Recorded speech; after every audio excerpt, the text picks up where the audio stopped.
what you don't know, you go look for it. All of us can teach ourselves.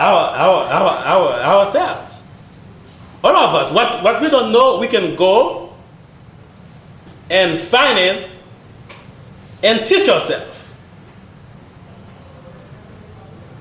This is not some new information. It's information that others have done in the field that we have used and trying to make it better. Just trying to come up with your own. The person who developed Metasploitable, basically what she or he does, or those folks at Rapid 7,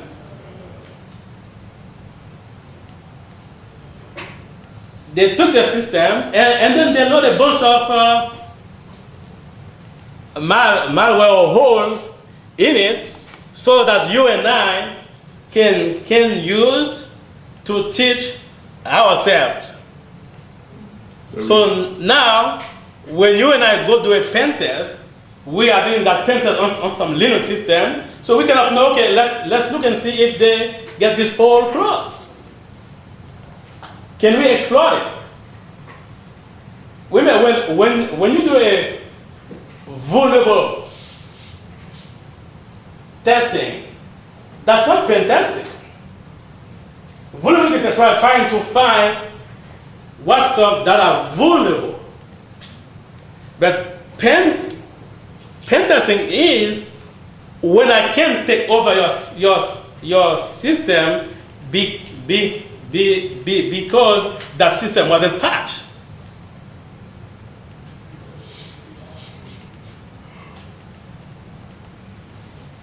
Vulnerable testing means that I'm going to scan the system for vulnerabilities.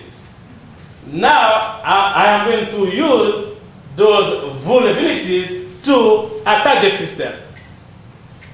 If you have them, if the system has them. So attacking is the pen testing, you said? Yeah, because you have to show evidence to the customer that you can penetrate their system.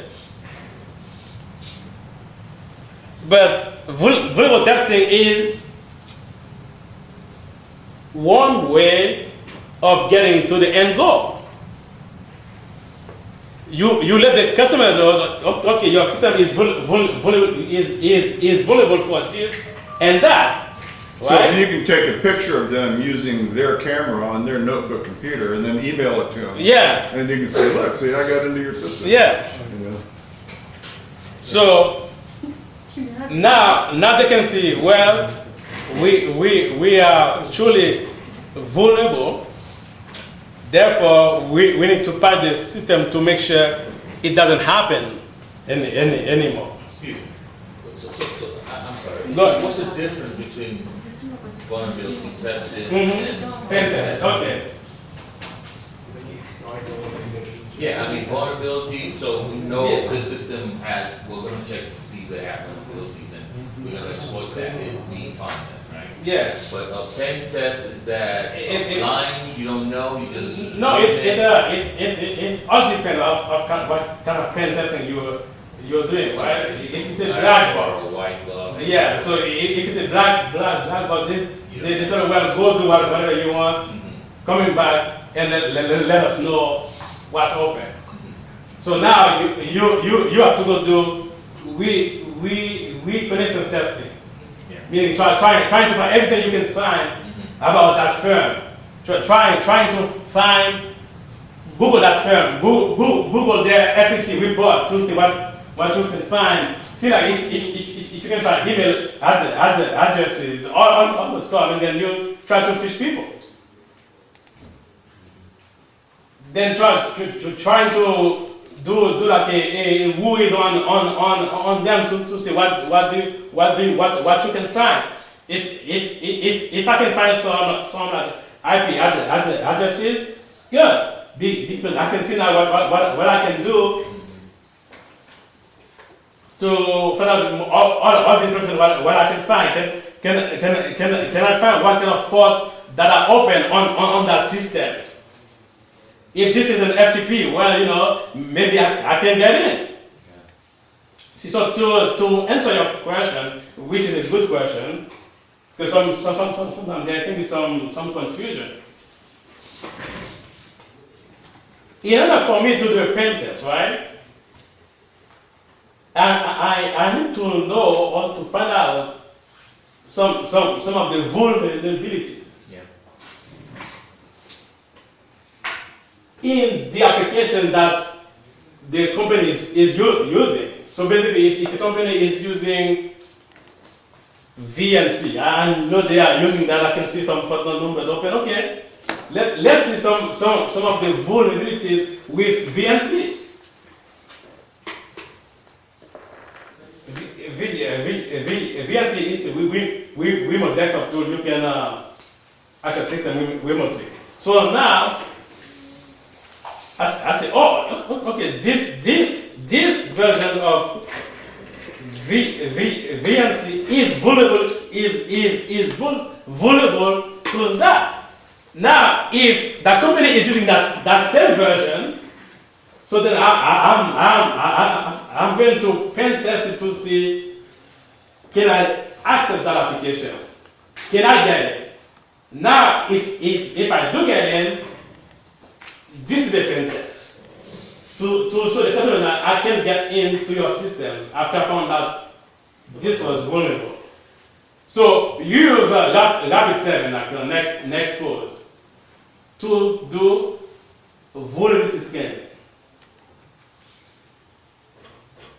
Okay, you can also use other tool, Nessus. You can use those tools. Or open source tool, you can also use. So it's finding the vulnerabilities. First, you find them. Then, can I exploit them? Okay. So when I exploit them, even when I export them that I don't find any results, which is fine, you just let the customer know that the system is secure. You see? So basically that's the difference. Do you get it now? Got it. Yeah. Thanks. So basically they get out of work, they will do their scanning, they will send it to the server team to make sure you plug all the holes into the OSs, all the applications. So once you plug all those holes, then you run another scan to make sure that they are really plugged or mitigated. So when the pen test person comes, they can do their test to see if they can get in or not. But if you can show the client some evidence that you do get in, basically you've done your pen test. If you can get access of root, even better. Your pen test is basically done because now you have access to everything. So who does vulnerability testing? Who does pen testing? Hmm? These kind of things. Who done Who it? does it? Yeah, no, you have an internal team. I talked about that last week. You have an internal team that will do it, and then also you can have an external team. It's always good to have an external team to come and do it because you don't want to be biased. So if an external team does it, then it shows more weight that you are a third party to go and get it done. But as a company, you have to have your internal team to do it to make sure when those guys come, maybe they didn't find more, maybe they find less. So you just have to make sure you prepare yourself. So when an internal team does it, do we just do the vulnerability testing or do they also do the pen testing? I mean, Now, if you have people with the skills, and most many will do a vulnerable testing because they have to scan their applications to see so they can apply patches. That's the reason why they do that. Right. So they can say, okay, is that application vulnerable? Is that OS vulnerable? Then they say, okay, if it is, let us apply those patches. Now that the security team now can go and say, let's do a pen test on the system. So if the security team finds some issues, then they will let the system team know, the networking team know, and stuff like that. So it's a bit of the company has Cisco devices or network devices that are protecting the company, right? But those devices have also a firmware that needed to be updated, software that needed to be updated to make sure that the systems that are protecting the firm are not vulnerable. So if the systems that are protecting the firm, if the systems are vulnerable, that's bad news. Because if another can get in, now it can take over your whole infrastructure. So if I have that IPS system that is supposed to protect me from things coming to my network, now that system is vulnerable, and another can get a hold of it, and then he or she knows how to use it, now it can take over.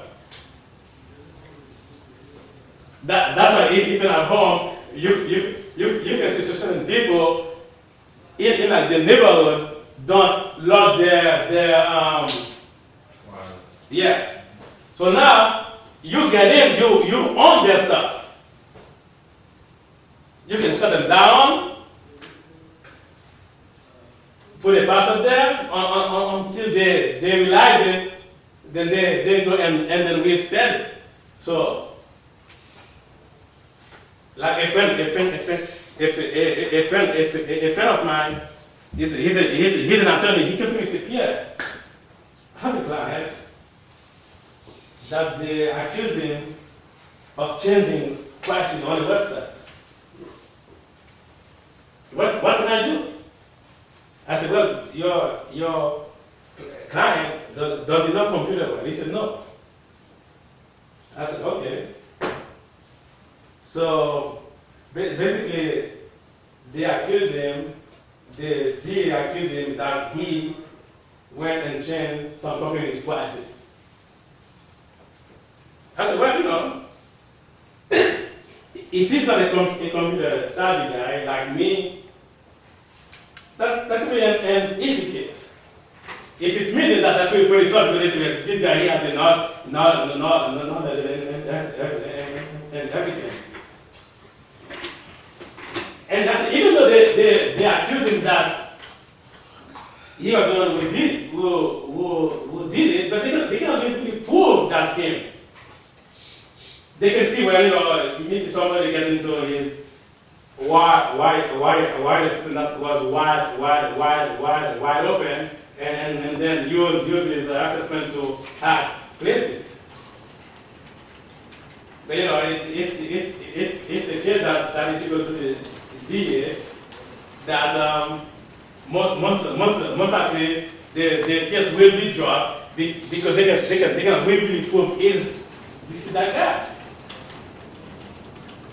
So then after I spoke with him, he went to speak to the DA, and then the DA asked him, "How do you know so much computer stuff?" But the case ended up being dropped because there's no way to prove that's the guy who did it. Could be anybody who Yeah, has could be anybody. And then if the guy don't even come to the little way, I even try to if it's me, it might be a different. I have to go further to show it's not me. You know, so So you're saying we should we should hack the system after we change our profession. Are retired? You even have to pen test your own system at home to make sure you can nobody can get in. Yeah, but that's the if you change your theory, but it's always with your knowledge, so and then that case ends up being dropped. So another example, one guy was working.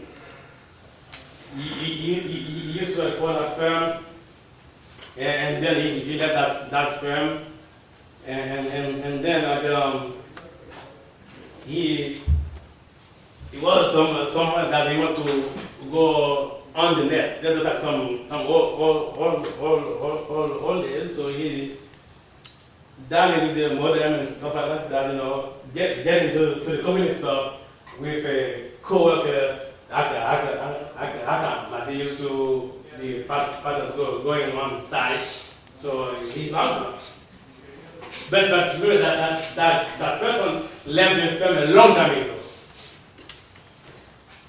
And then he got a call from the company, and the company said, well, it seems you've been logging into our network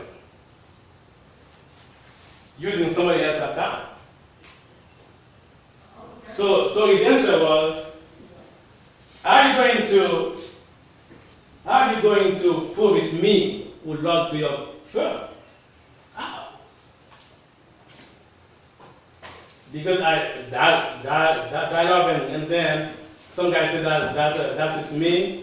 He probably shared his account with that person before. Oh, this guy is probably does it. You cannot prove it. So if you have pretty Well, tight at login, the end of the day, aren't you responsible for the actions in your own system? I mean, you own it, even though somebody may take. Yeah, I mean, if every computer that we have for the firm, we are student for it, because we are the ones who are using it, So at the end of the day, we are like this computer is for a firm. Whatever happened to that firm, and then your iPad end up being logged somewhere. Yes, you are responsible, because when they're going to do some investigation, they will call you. It's like having get your side. parties. Yeah. To get your side, but at the same point, if you at work, you left your computer on log, and some guy come and types it, send some bad word to the CEO because you didn't log it, you might say it's not you who did it, but again it came from you. There's a camera on the firm. Or some camera you are on your computer, looking at the person who's coming in to show some evidence. It's you, So that it's important when you at work you lock the computer when you left. Always. Even me after now, I'm guilty of going in. Some guy coming in, I'm just they lock my computer. Get back, So now, do we have Metasploit on? Yes. Yeah, yes. we do. Do we have Metasploitable on? Yes. Did you guys remember what we did last week to do the what you call to check what the IP address of your host is? What was the common use? Yeah. Ifconfig, good. You need to use ifconfig and then Windows ipconfig, right? Right. Good. So this example here, it was like my example that I come up with. It's all on the net. Actually, I have a book. Once I finish here, maybe during lunch, I will send searching something, he can email it to all of you. So it's a Metasploit book that will help you guys read it to understand it, because it's so vast. Like a handbook for Metasploit. Yeah, you guys will like it. Sticking book, a lot of information, and then you guys can use it, read it, and see how to go to the examples.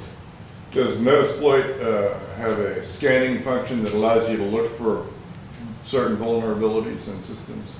Yeah, because when you do the like Nmap and then show options, right? You can see lists stuff that are there. Yes, and then also the way that you look for vulnerabilities, if you have an application, right, that you're going to test. So what you do?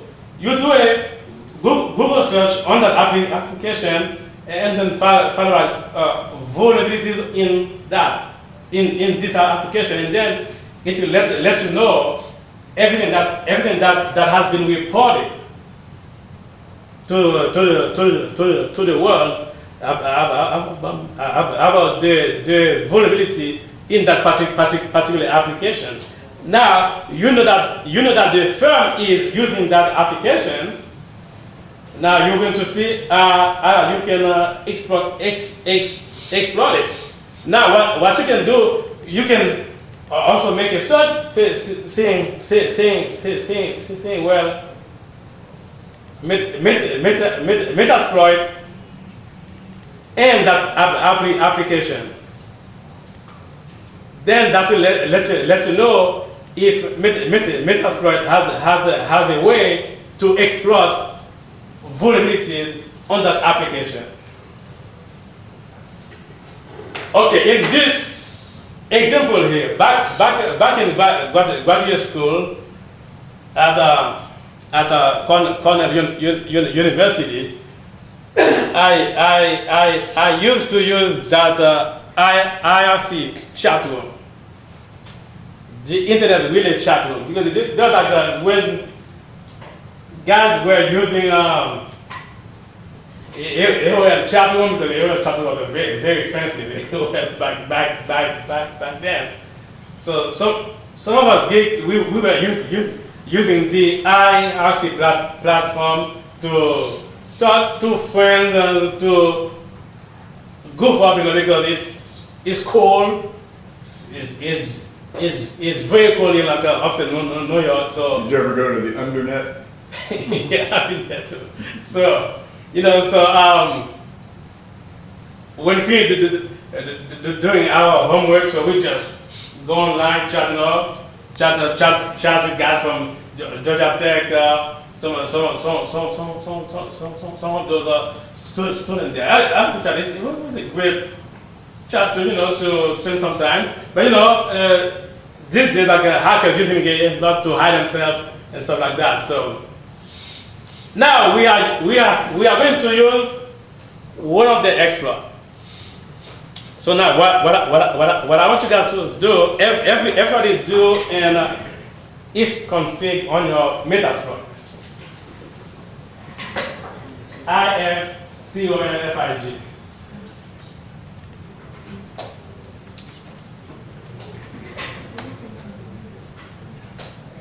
Then when you do it, write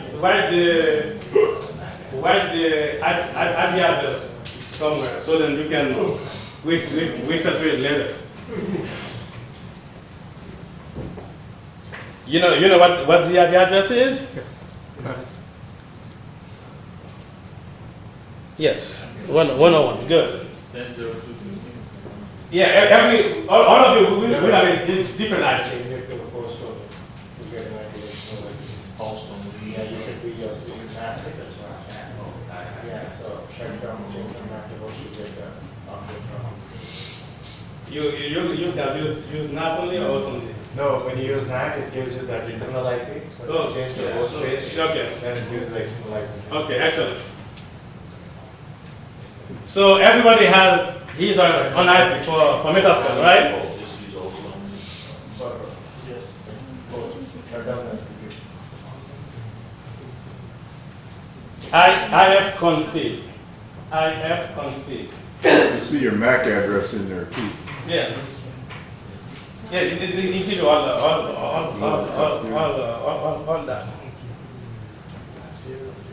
Everybody's done with that? The IF config? Yeah, everybody got the IP address for the Metasploit? Yeah. Okay. Now, go to Metasploitable and do the same thing. I config. Oh, you mean the Kali? Kali. Oh, Yeah, you wanted configurable. the Kali, Yeah, yeah. first one was the Kali. If you do it back weather, that's fine too. I'm good on time. On lunch. Yeah, we You good? order the pizza there. Okay. So I'm going. We'll do that thing first, and then we'll. You run it.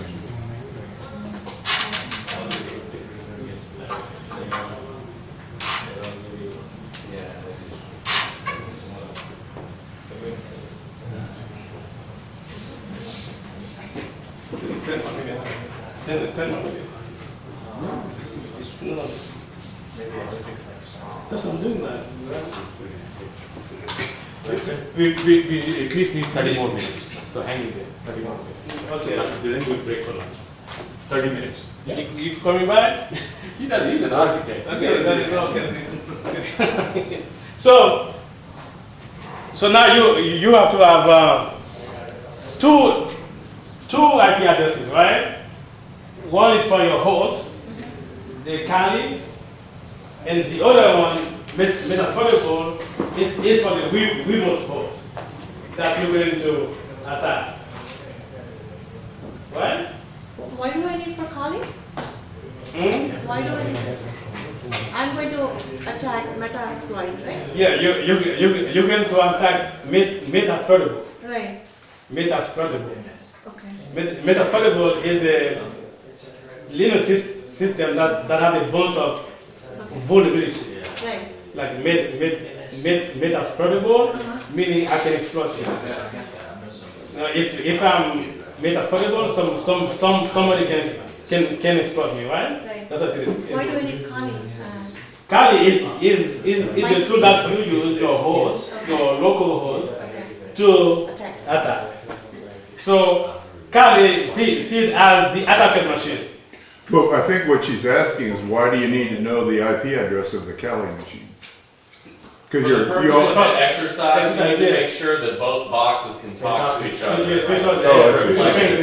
I can hear you, you can hear me, Yeah. we jam. We jam. I think And then that's- here yeah. I could have said here L host to whatever your local IP address is. Anybody tell me when I'm getting an IPv6 address? Both on machines. Now- Right? What did I screw up? No, it's okay. You only have one too. Yeah, you're still okay. If you get an IPv6, it's still working. It's still workable. It's so weird.